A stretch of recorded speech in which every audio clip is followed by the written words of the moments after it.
Hello বন্ধুরা, কেমন আছো সবাই? আশা করছি সকলে ভালো আছো। প্রিয় বন্ধুরা, আজকে তোমাদের জন্য নিয়ে এলাম আরও একটি নতুন গল্প। আশা করছি তোমাদের দাঁড়িয়ে যাবে, তাই ভিডিওটা শুরু থেকে শেষ পর্যন্ত দেখো। আজ দিনটা খুব রোদ ঝলমলে, তাই মালিনীর মনটাও ঝলমলে। তাছাড়া আজ সন্ধে ওর একটা নেমন্তন্ন আছে। ওর খুড়তুতো বোন সোহাগের বিয়ে। যতীনের অফিস থেকে ফিরতে অনেকটাই রাত হবে, তাই ও যেতে পারবে না। ছেলে সুমনের স্কুল থেকে ওদের বেড়াতে নিয়ে গিয়েছে। অতএব মালিনী একাই গিয়ে নিমন্ত্রণ রক্ষা করবে। সারাটা দিন কিভাবে যেন কেটে গেল। সন্ধে 7টায় মালিনী সাজগোজ করতে শুরু করল। আধ ঘন্টা বাদে যখন তার সাজা শেষ হলো, লাল বেনারসি, সোনার গয়না, সিথিভর্তি সিঁদুর আর ছোট্ট লাল টিপে তাকে অপরূপা দেখাচ্ছিল। আয়নায় নিজেকে দেখে সে নিজেই নিজের তারিফ না করে পারল না। 8টা নাগাদ সে বাড়ি থেকে বের হল। বিয়েবাড়িটা বেশি দূরে নয়, 10 মিনিটের রাস্তা, হেঁটেই চলে যাওয়া যায়। তবুও মালিনী একটা রিক্সা নিয়ে নিল, কিন্তু রিক্সাওয়ালা বেশি ভাড়া চেয়ে বসল। রিক্সাওয়ালা ছেলেটাকে মালিনী চেনে না, মনে হয় এই এলাকায় নতুন রিক্সা চালাতে নেমেছে, তাই ভাড়া ঠিকঠাক জানে না। মালিনী, এখান থেকে তো মধুকুঞ্জ মোটে 15 টাকা ভাড়া, তুমি 25 চাইলেই হবে। রিক্সাওয়ালা, না, 25 টাকাই ভাড়া আছে বৌদি, আপনি জানেন না। মালিনী কি করবে বুঝে উঠতে পারল না। এদিকে বিয়েবাড়িতে পৌঁছতে দেরিও হয়ে যাচ্ছে। ধারে কাছে আর কোনো রিক্সা বা টোটো নেই। ও নাছোড়ভাবে বলল, না, আমি 15ই দেব, তোমাকেই যেতে হবে। রিক্সাওয়ালা ছেলেটি কিছুক্ষণ ধরে এক দৃষ্টে মালিনীর মুখের দিকে চেয়ে রইল। তারপর হঠাৎ মালিনীর মুখের কাছে মুখ এনে নিচু গলায় বলে উঠল, একটা শর্তে, শর্তটা মেনে নিলে কোনো ভাড়াই লাগবে না, খালি একটু টাইম লাগবে, এইমাত্র 2-4 মিনিট।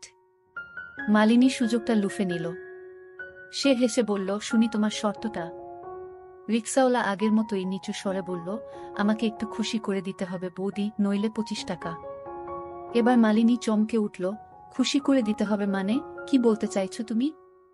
রিক্সাওয়ালা, আপনার সাথে একটু এনজয় করতে দিতে হবে। মালিনীর স্বামীর শারীরিক দুর্বলতা থাকার জন্য সে সবসময় এই কাজে তৈরি থাকে। মালিনী বলল, সে না হয় আমি রাজি হলাম, কিন্তু এখন এই ভরা রাস্তায় কাজটা সারবে কেমন করে?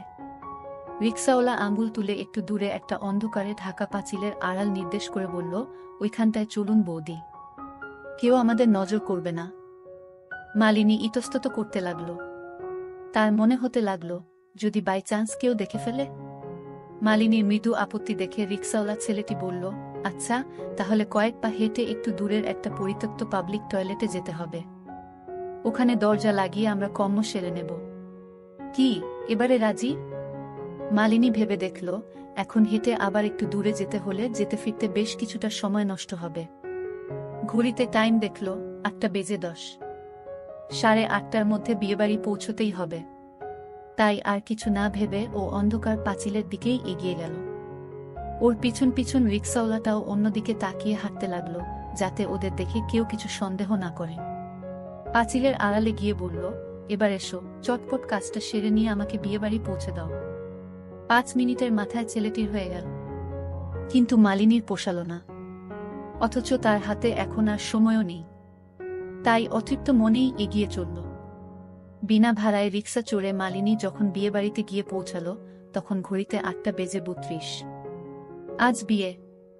মেয়ের বাবা স্বয়ং অতিথি আপ্যায়নের দায়িত্বে। মালিনী তার কাছে গিয়ে হেসে বলল, মেজ কাকু, আমি এসে গিয়েছি। সোহাগের বাবা শ্রীমন্তবাবু বললেন, বাহ, ভেতরে চল। তা যতীন এলো না? আর সোনু? সুমের ডাকনাম সোনু। মালিনী শাড়ির আঁচল সামলাতে সামলাতে বলল, না মেজ কাকু, যতীনের তো অফিস থেকে ফিরতে রাত 11:30-12টা হয়ে যায়।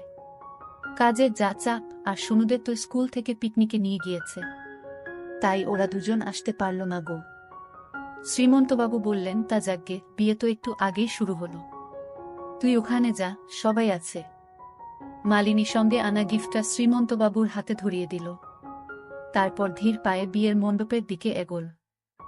এক্সকিউজ মি, অচেনা পুরুষ কণ্ঠ ভেসে এলো পিছন থেকে। মালিনী থমকে গিয়ে ঘুরে তাকাল। একজন অচেনা যুবক, বেশ ব্রাইট, পরনে নীল শার্ট আর জিন্স। চোখে হাই পাওয়ারের চশমা, চুল ব্যাক ব্রাশ। আমাকে বলছেন? মালিনী জিজ্ঞাসা চোখে তাকায়। যুবক হেসে বলল, আপনি নিখিলদার ওয়াইফ না? নিখিলদা আসেনি? আর টুকলু, সে কই? মালিনী প্রথমটায় হকচকিয়ে গেল, তারপর সামলে নিয়ে বলল, মনে হয় আপনার কোথাও একটা ভুল হচ্ছে। নিখিল নামে আমি কাউকে চিনি না, আর আপনাকেও তো ঠিক চিনলাম না। যুবকটি এবার অপ্রস্তুত হয়ে বলল, আরে আমি প্রিন্স, মানে প্রীতম গাঙ্গুলি। আপনি সত্যিই নিখিলদার বউ নন? মালিনী হেসে বলল, না, আমি মালিনী। আমার হাজব্যান্ডের নাম যতীন্দ্রনাথ। আমি সম্পর্কের সোহাগের দিদি হই। নিজের দিদি নয় অবশ্য, জ্যাঠতুতো। আর নিখিলবাবু বা আপনাকে, কাউকেই তো আমি ঠিক চিনতে পারছি না। তাই বলছি, আপনার নিশ্চয়ই কোথাও ভুল হচ্ছে। প্রিন্স থতমত খেয়ে বলল, ও তাহলে আই অ্যাম সরি, আমারই কোথাও ভুল হয়েছে। মালিনী আত্মমনে হেসে আবার এগোতে লাগল। বিয়ে পর্বের সঙ্গে সঙ্গে চলতে লাগলো পেট পুজো পর্ব। 9:30 নাগাদ মালিনীও খাওয়ার পাট মিটিয়ে নিল। তারপর সে ফেরার তোড়জোড় শুরু করল। কিন্তু বাদ সাধলেন সোহাগের মা মাধবী আন্টি। তিনি বললেন, মালিনী, তোকে আজ আর বাড়ি যেতে হবে না। তুই আজ রাত্রিটা বরং এখানেই থেকে যা, কাল সকালে বাড়ি যাবি। মালিনী প্রথমে রাজি হয়নি, তারপর অনেক জোরাজুরির পর বাধ্য হয়ে সে থেকে যেতে রাজি হল। মালিনীর সঙ্গে শোবে সোহাগের বোন সম্পূর্ণ, এটাই ঠিক হল। অনেক হৈহুল্লোড়ের পর রাত প্রায় 12:30 নাগাদ সবাই শুতে গেল। মালিনী ওর বেনারসিটা পরেই শুয়ে পড়ল। সম্পূর্ণও ঘরের আলো নিভিয়ে দিয়ে সে মালিনীর পাশে শুয়ে পড়ল। কিছুক্ষণ গল্পগাছা করার পর ওরা দুজনেই গভীর ঘুমে তলিয়ে গেল। মাঝরাতে হঠাৎ মালিনীর ঘুম ভেঙে গেল। ও সম্পূর্ণার দিকে পাশ ফিরে শুয়েছিল। চোখ খুলেই মালিনী চমকে উঠল। চমকানোর কারণ দুটো। প্রথমত, সম্পূর্ণার জায়গাটা ফাঁকা, আর দ্বিতীয়ত, কে যেন ওর পিছনে শুয়ে ওকে জাপটে ধরে আছে। লোকটার গরম নিঃশ্বাস মালিনীর ঘাড়পিঠ ছুঁয়ে যাচ্ছে, আর সেই নিঃশ্বাসে করা বন্ধ মালিনীর ধাতস্থ হতে খানিকটা সময় লাগল। তারপর ও অন্ধকারের মধ্যেই দ্রুত ঘাড় ঘুরিয়ে ওর পিছনের কীর্তিমানটিকে দেখার চেষ্টা করল। খোলা জানালা দিয়ে রাস্তার লাইটের মৃদু হলদে আলো লোকটার মুখে এসে পড়েছে। মালিনী এবার নিশ্চিন্ত গলায় কিন্তু মৃদু ধমকের সুরে বলল, মেজ কাকু, তুমি আবার এত রাতে মদ খেয়েছ? তোমায় কতদিন বারণ করেছি না মদ খেতে? শ্রীমন্তবাবু জড়ানো গলায় বললেন, আরে শাল্লা, আমি তো এখন মদ খাওয়া প্রায় ছেড়েই দিয়েছি। সপ্তাহে একটা দিন খাই রে। আর আজকে শালা আমার মেয়ের বিয়ে হলো, আজ একটু না খেলে ঠিক জমে নাকি? আর তারপর তোর মতো একটা সুন্দরী ভাইজি থাকতে আজকে রাতে কি এনজয় না করে থাকা যায় বলো? জানিসই তো, বিছানায় তোর মাধবী কাকিমা আমায় আর সেই আগের মতো সুখ দিতে পারে না। শোয় আর 2 মিনিটের মধ্যে ঘুমিয়ে যায়। আদর করতে গেলে উল্টে বিরক্ত হয়ে বলে, দুটো বুড়ি মেয়ের বাপ হয়ে গেলে এখনো তোমার রস যায়নি নাকি? চুপচাপ শুয়ে ঘুমিয়ে পড়ো মালিনী, প্লিজ। আজকেও আমায় একটু এনজয় করতে দে। আমার তো ঠিক 5 থেকে 10 মিনিটের মধ্যেই হয়ে যায়, অতএব বেশিক্ষণ টাইম লাগবে না।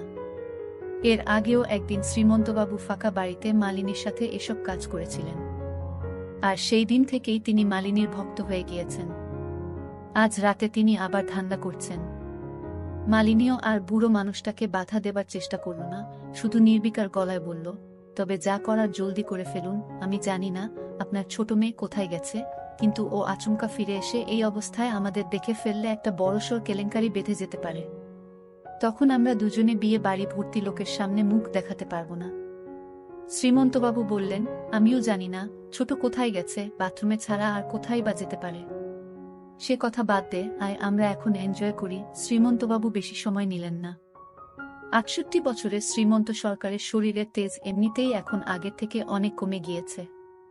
মালিনী আবার ভালো করে শাড়িটা পরে সবে উঠে বসেছে, এমন সময় ঘরে প্রবেশ করল সম্পূর্ণা।